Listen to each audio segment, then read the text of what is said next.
Hello everyone, welcome back to my channel. Today we are diving into part 5th of chapter 1st Physics describing motion around us. And in this part we will discuss about activity 4.2. So let's get started. Okay, so in this activity a car is moving from 0 kilometer to 100 kilometer. Okay एक car जा रही है, start हुई है and 100 kilometre तक गई है, ठीक है। और टाइम कितना लिया है? टाइम है हमारे पास 0 to t, मतलब कि टाइम स्टार्टिंग में 0 था, क्योंकि स्टार्ट में तो क्या ही टाइम लगेगा, जब स्टार्ट हुई तो उसने t टाइम लिया, ठीक है।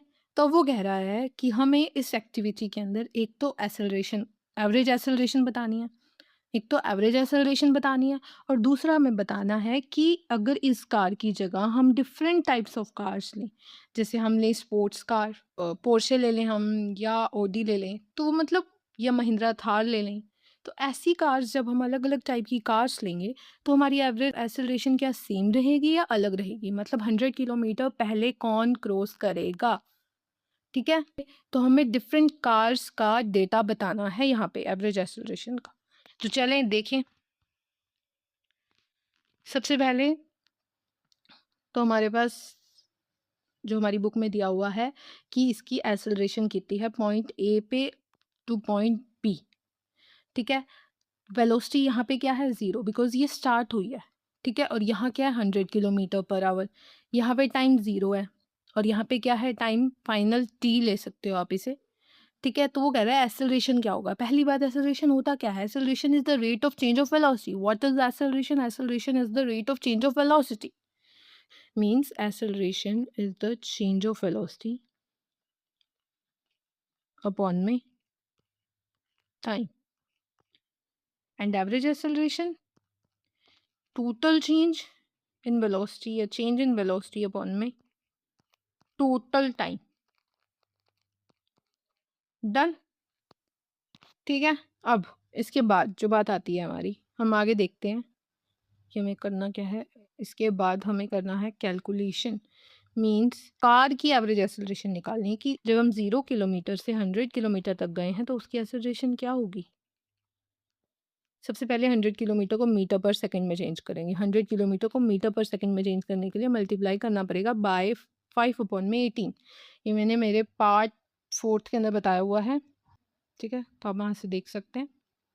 ओके, सबसे पहले 100 किलोमीटर को हमें करना है मीटर पर सेकंड में, तो 100 किलोमीटर पर आवर इंटू 5/18,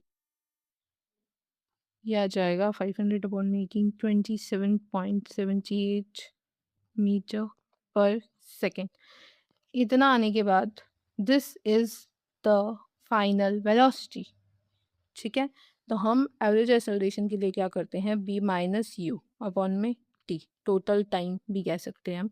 तो v क्या है हमारा? 27.78, u क्या है? 0 अपॉन में टोटल टाइम, टोटल टाइम क्या है? t, तो इसको हम लिख सकते हैं 27.78 अपॉन में t, c, ये लिखा हुआ, ठीक है। ये v फाइनल है, ये इनिशियल है वेलोसिटी, और ये टाइम है। आगे चलें। नाउ ये निकल गई हमारी average acceleration of this car, ठीक है। हमें क्या निकालना है? हमें डिफरेंट कार, ये हमें डिफरेंट वैरायटी ऑफ व्हीकल्स की एवरेज एक्सेलरेशन निकालनी है। डिफरेंट टाइप्स मतलब कि हमें कार की डिफरेंट फैमिलीज, या कार की डिफरेंट टाइप्स, या कार की डिफरेंट मॉडल्स का हमें एवरेज एक्सेलरेशन निकालना है। तो सबसे पहले हम लेते हैं टोयोटा कैमरी फैमिली सेडान, ठीक है। हम पहले ये कार लेते हैं। जब हम टोयोटा ले रहे हैं तो जब हम उससे 0 से 100 किलोमीटर जाएंगे, जाना हमें 100 किलोमीटर ही है, तो वो कितना टाइम लेगी? इस सब का डेटा मिल जाता है, बता दिया जाता है। जब भी मार्केट में कार आती है तो सबसे पहले उसके साथ ये डेटा भी आता है, ठीक है। तो वो होता है जो उसका टाइम 100 किलोमीटर चलने का होता है, वो होता है 7.5 सेकेंड, ठीक है। ये कितना है? 7.5 सेकेंड। अब हम निकालते हैं इसकी average acceleration, which will be something like change in velocity upon में टाइम। चेंज इन वेलोसिटी हमारा क्या था 27.78, 27.78 ये चेंज इन वेलोसिटी है, बिकॉज यहाँ 0 है, यहाँ 27.78 है। जब दोनों को इसको 0 से माइनस करेंगे तो ये आ जाएगा। अब इसको डिवाइड करेंगे 7.5 से, जब इसको सॉल्व करेंगे तो हमारे पास आ जाएगा 3.70 मीटर पर सेकेंड स्क्वायर। ठीक है, 3.70 मीटर पर सेकेंड स्क्वायर। ये आगे हमारा टोयोटा ने जो हमारा डिस्टेंस कवर किया है, एवरेज एक्सेलरेशन कवर किया है वो। ठीक है, now next is Porsche 911 sports car है ये। स्पोर्ट्स कार की स्पीड का तो सबको ही पता है। ठीक है, तो जब 0 से 100 किलोमीटर एक स्पोर्ट्स कार को कितना लगेगा time, that's 4.0 second, that is 4.0 second. ये टाइम कवरिंग और कवरिंग तो ये सब कुछ तो मतलब हमें गूगल पे डाटा डाल के मिल जाता है। हमें सिर्फ एक एक्टिविटी बतानी है कि मतलब हम टाइम कितना कितना लगा सकते हैं और कितना कितना टाइम लगता है, कितना एक्सेलरेशन होता है। ठीक है, तो ये गूगल पे इंफॉर्मेशन मिल जाती है। इसके बाद है इसका एवरेज एक्सेलरेशन। एवरेज एक्सेलरेशन कितनी होगी, वही 27.78 अपॉन में 4.0। जब इसको सॉल्व करोगे तो आपके पास आएगा 6.95 metre per second square, which is average acceleration by a sports car. Done, next. इसके बाद है हमारे पास electric hyper car. Electric hyper car, तो जो ज़ीरो ऑफकोर्सली इलेक्ट्रिक कार है तो हमें पता है वो टाइम कम लेगी। ठीक है, इलेक्ट्रिक कार्स टाइम कम लेती है, तो वो लेती है 1.8 सेकेंड फॉर 100 किलोमीटर। तो ये कितना होगा 27.78 अपॉन में 1.8, which is 15.43 metre per second square. Okay, electric hyper car की एवरेज एक्सेलरेशन सबसे ज़्यादा होती है क्योंकि उसकी स्पीड सबसे ज़्यादा होती है, वो टाइम कम लेती है। ठीक है, ये हो गया, हमने 3 कार का कर लिया जो हमें एक्टिविटी में बताया होगा। नाउ इसका ग्राफ सी। सबसे पहली बात, ग्राफ बनेगा तो ये वाली जो चीज़ है ये है इसका टाइम टेकन और ये है इसकी वेलोसिटी, क्योंकि हमें एवरेज एक्सेलरेशन का ग्राफ बनाना है। एवरेज एक्सेलरेशन का ग्राफ मतलब एवरेज एक्सेलरेशन उसका स्लोप होना चाहिए। तो स्लोप एवरेज एक्सेलरेशन कब होगा, जब हमारे पास वेलोसिटी अपॉन में टाइम होगा। बिकॉज एवरेज एक्सेलरेशन का क्या फॉर्मूला होता है, वेलोसिटी अपॉन में टाइम। और स्लोप क्या होता है, स्लोप तो यही होता है ना, वाई अपॉन में एक्स। वाई यहाँ पे वी है और एक्स क्या है टी। तो मीन्स इसका स्लोप क्या आएगा, वेलोसिटी अपॉन में टाइम ग्राफ आएगा। सी, ये वेलोसिटी है और ये टाइम है।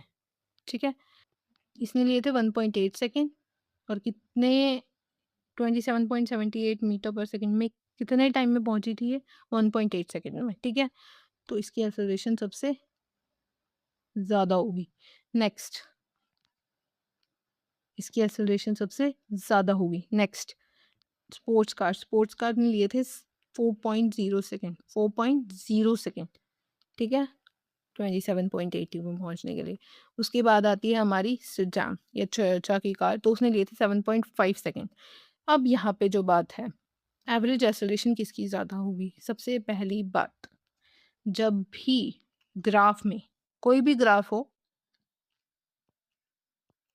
ऐसे बना हुआ है, ठीक है, तो जो ये वाली होती है ना, ये वाली ग्राफ में हमेशा बड़ी होती है। ए वाली बड़ी है, बी वाली इससे छोटी है और सी वाली बी से छोटी है। मतलब सी वाली स्मॉलेस्ट है। क्या है, स्मॉलेस्ट। तो हम कह सकते हैं that hyper car has average acceleration more than sports car and sedan Toyota car. ठीक है, तो हाइपर कार की एवरेज एक्सेलरेशन सबसे ज़्यादा होती है स्पोर्ट्स कार से भी और सेडान से भी। तो आपको अगर ग्राफ भी दे दिया जाए ऐसे करके, आपको अगर ग्राफ भी दे दिया जाए ऐसे बनाकर, तो आप बता सकते हो कि that hyper car has more acceleration than sports car and sedan car. Okay, done. एक और बात, जिससे ग्राफ बना हुआ है, ठीक है, यहाँ टाइम कम लग रहा है, यहाँ टाइम ज़्यादा लग रहा है और यहाँ उससे भी ज़्यादा लग रहा है। यहाँ पे एवरेज एक्सेलरेशन हाई होगी, यहाँ पे उससे कम होगी और यहाँ पे बहुत कम होगी। तो मतलब जहाँ टाइम कम वहाँ एवरेज एक्सेलरेशन ज़्यादा। ठीक है, समझ आई एवरेज एक्सेलरेशन का formula, change in velocity upon में टोटल टाइम। ठीक है, मतलब acceleration is inversely proportional to 1 upon में टी। एक्सेलरेशन इनवर्सली प्रोपोर्शनल होती है टाइम के, जितनी ज़्यादा एक्सेलरेशन उतना कम टाइम। बात समझ आ गई? यहाँ कम टाइम में ज़्यादा एक्सेलरेशन होती है, मीडियम टाइम में मीडियम, और सबसे ज़्यादा टाइम में सबसे कम एक्सेलरेशन होती है। डन? समझ आ गया? So that's it for today. In the next video of this series, we will move on to next topic. And if you have any doubts, let me know on the comment section. Bye bye.